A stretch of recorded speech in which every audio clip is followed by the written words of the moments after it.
welcome everyone. My name is Shawn Hart, along with Seth Stevens here, co-founder of Post Purchase Pro.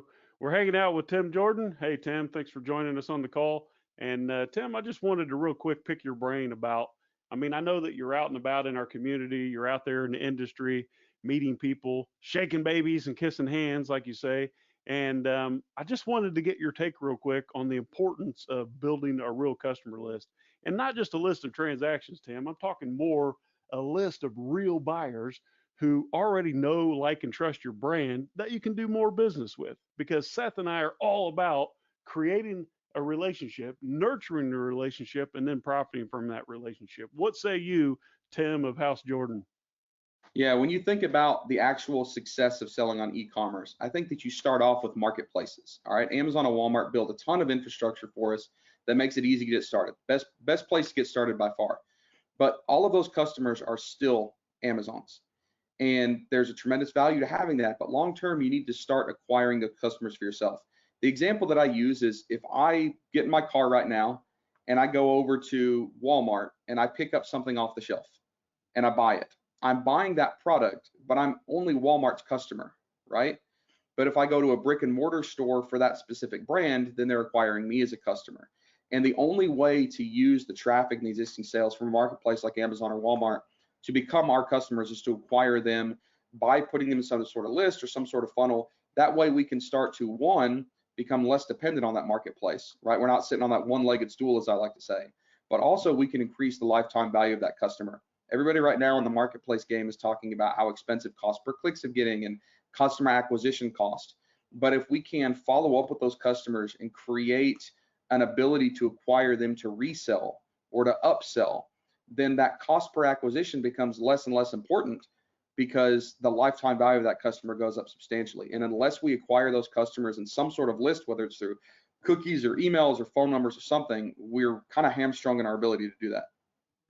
Yeah, Tim. So what you just described there is what we always talk about at Post Purchase Pro. We talk about using these platforms like Amazon as a profitable customer acquisition channel. And that changes the entire frame in which you approach the business, because just like you said, if I can acquire that customer from a third-party channel and then have them in my own ecosystem, in my own database, and then generate traffic on demand, well, yes, I had to spend more on pay-per-click, but I have the customer and I can generate more sales ongoing.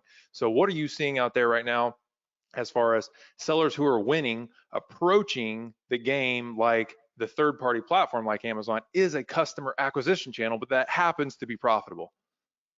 Yeah, I tell everybody all the time to stop being an Amazon seller and start being a product seller that sells on Amazon. And unless we start thinking of ourselves as product sellers, we're not going to try to acquire those customers. And I'm not saying that Amazon is bad, but if we think about the ability to not just cross-sell and upsell specifically on Amazon, but anywhere, or what if it's just building a niche audience, right? If we can find someone that loves pets and we need to launch our next brand for a different type of pet, we've got those audiences. We're not starting from scratch. So eventually what a list acquisition strategy allows us to do is monetize on all of our efforts, whether there's a purchase or not, right? So if we're acquiring people on that list, there's a dollar value to that. So all of this work that we're doing to acquire people on those lists becomes a monetary value for anything else that we want to do. And it essentially allows us to have 500 different verticals that we can go down, right? If one product that we're selling turns out to be a dumpster fire and becomes too competitive, as long as we've acquired those customers, now we have the freedom to basically take that list and take that audience base and move them in any direction that we want to. This is amazing, Tim. And just so folks know, I did not prod Tim about this. He showed up for this call for something entirely different, but I just wanted to spring it on him. But Tim, in our book, Private Label Millionaire Secrets, Seth and I talk extensively about customer journeys. And I think a lot of these product sellers are so focused on that product that they forget that buyers out there are all on a different journey. So what we advocate for is creating that list like we talked about, Tim, and then being able to step into that constant stream of revenue as your customer travels down his or her journey. We're all on different journeys, and each sale, each product is a perfect scenario to step in front of the next obvious product that that customer is going to need in the journey. Tim, that is called building a brand, and that is what we're here for.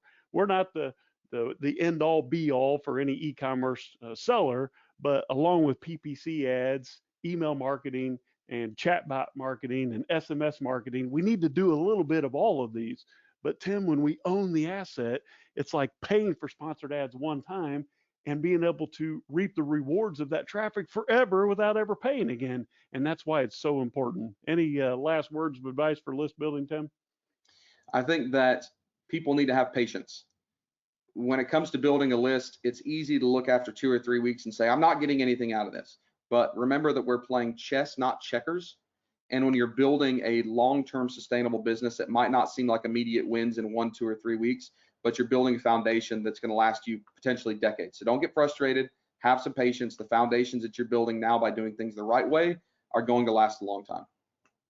Tim Jordan from Private Label Legion. Thank you, Tim, for your time. Yes, sir.